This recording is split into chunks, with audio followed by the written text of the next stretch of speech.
Hello traders, Gary Wagner here, just after 11 o'clock in Honolulu and 5 o'clock in New York on Tuesday, May the 3rd, 2022, and this is the daily report for gold and silver.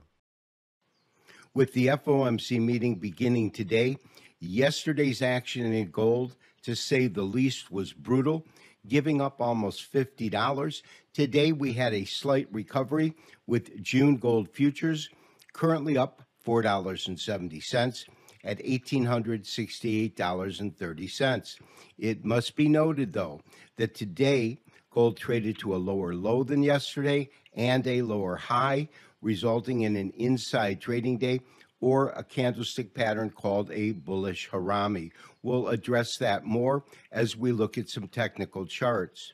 Today's gain was almost completely dollar weakness driven, with gold gaining 0.25% and the dollar losing 0.24%, almost a 100% correlation between dollar weakness and strength in gold pricing.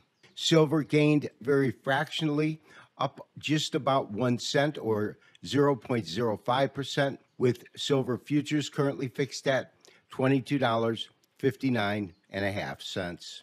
The first chart that we want to look at on today's show is the same one we began with yesterday, which is a weekly chart of the US dollar index. What we pointed out is the highs that came in matched a double top, looking at the highs that occurred at the beginning of 2017 and the double top that was created when those highs once again appeared during the first quarter of 2020 will be followed by a strong correction, as they did during the last two occurrences when the dollar index hit these record highs.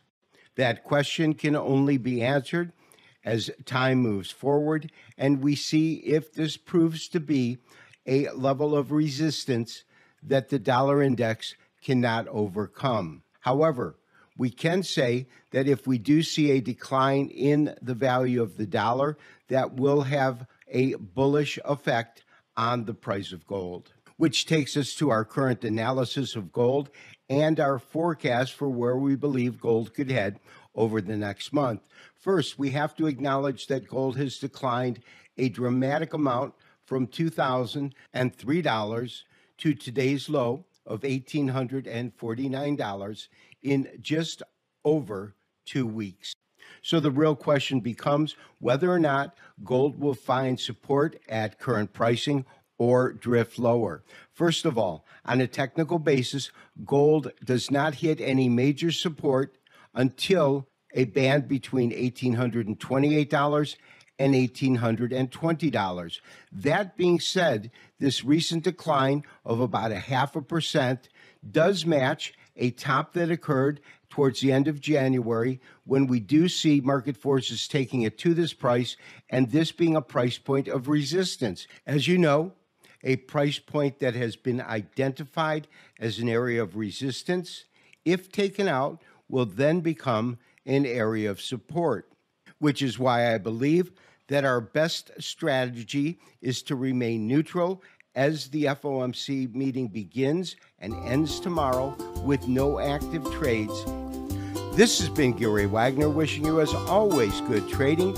We will talk to you tomorrow for the next daily update and review. Bye-bye.